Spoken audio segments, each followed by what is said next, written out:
Expérience yi permettre nañu ñu démontrer qu'en réalité, le contrôle de l'hypothalamus sur la glande pituitaire qui est l'hypophyse, c'est un contrôle hormonal. Mais ban hormone la hypothalamus di libéré? En réalité, hypothalamus mi ngi libéré hormone bu tudd GnRH, gonadotrophine releasing hormone. GnRH, on l'appelle gonadotrophine.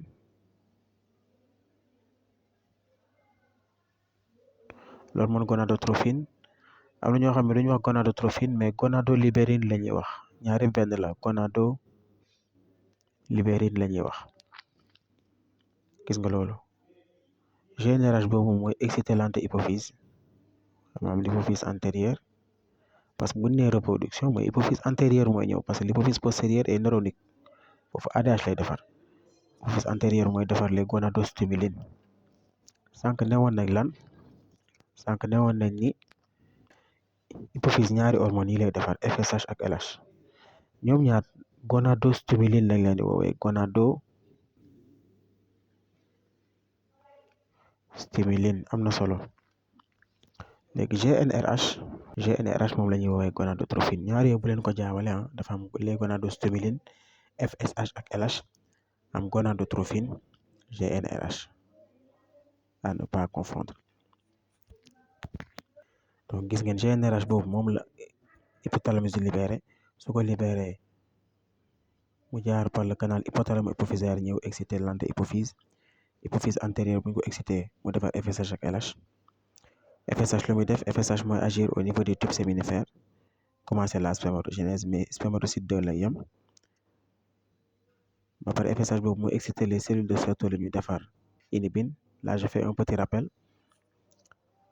donc loolu mooy le processus. bu fekkee LH moom cellule de Leydig lay excité, su excité cellule de Leydig dafa testostérone yeggali spermatogénèse ba FSH tàmbali woon, ba pare permettre l'apparition et le maintien des caractères sexuels secondaires parce qu'on est à la puberté.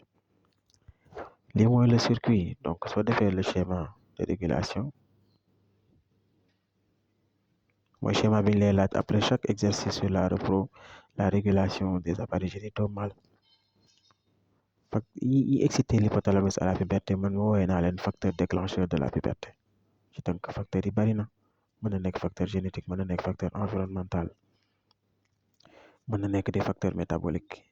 ñoom ñii ces facteurs là ñoom ñooy exciter l'hypothalamus.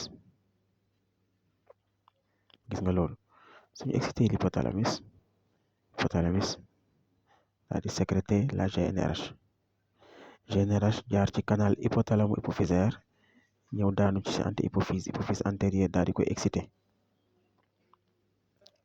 gis ngeen loolu, mu excité hypophyse antérieure, su ko excité hypophyse antérieure sécrété ñaari hormone FSH ak LH. ñoom ñaar la ñuy woowee les gonadostimulines.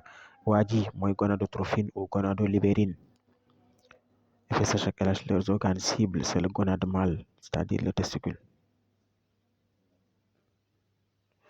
ñoom su ñëwee si testicule, FSH fi muy agir, ma ne la ci biir tube bi lay agir, kon damay def tube séminifère, tube yi ñuy defaree spermatozoïde. FSH bu agiré si biir tube bi lu mu fay def, ma ne la day tàmbali spermatogénèse, da koy tàmbali, waaye est-ce que da koy yeggali ba mu sës?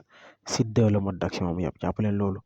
le mode d'action de la FSH s'arrête à la formation des spermatocytes 2. waaye du ci yam FSH it moom ci biir tube séminifère yi am na les cellules de Sertoli. bu leen excité ñoom inhibine la ñuy defar. inhibine bii nag mooy réguler la spermatogénèse en régulant la sécrétion de FSH. gis ngeen loolu par rétrocontrôle négatif.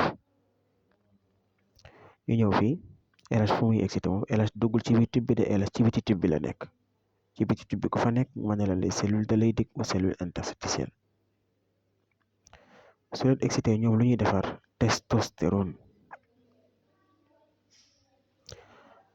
testostérone moom lu muy njëkk a def d'abord xoolal spermatogénèse ba FSH tàmbale woon, le testostérone di yeggali balaa dara di xew, da koy yeggali. su ko yeggalee wëlbatiku nag permettre l'apparition et le maintien des caractères sexuels secondaires. lii mooy le schéma de régulation de l'appareil génital mâle. régulation de l'appareil génital mâle. J'adore les symboles de la génétique en vous ma ko jàppee. Maintenant, le taux de testostérone vous dépassez une certaine valeur limite dans le sang, c'est-à-dire au-delà de 1000 nanogrammes par décilitre. Testostérone dafay inhiber l'hypothalamus par rétrocontrôle négatif tax ma koy inhiber par feedback ou rétrocontrôle négatif. day wax hypothalamus wàññi li ngay defar ci GNRH mooy excité ki wàññi li muy defar ci FS ci LH mooy excité li ñuy defar ci testostérone daal di wàññeeku réguler. Donc la testostérone régule la sécrétion de LH par rétrocontrôle négatif. Inhibine tamit su dépasser sa valeur limite dans le sang dafay inhiber l'hypothalamus par sécrétion par rétrocontrôle négatif. ne ko wàññi li ngay defar ci GNRH anti-hypophyse mooy excité mu wàññi li muy defar ci FSH. De ce fait, les cellules de Sertoli sont moins stimulées par la FSH. De ce fait, la quantité d'inhibine sécrétée diminue. Régulation. L'inhibine régule la spermatogénèse en régulant la sécrétion de FSH par rétrocontrôle négatif. La testostérone régule la sécrétion de LH par rétrocontrôle négatif. Li nga war a xam chez régulation de l'appareil génital mâle.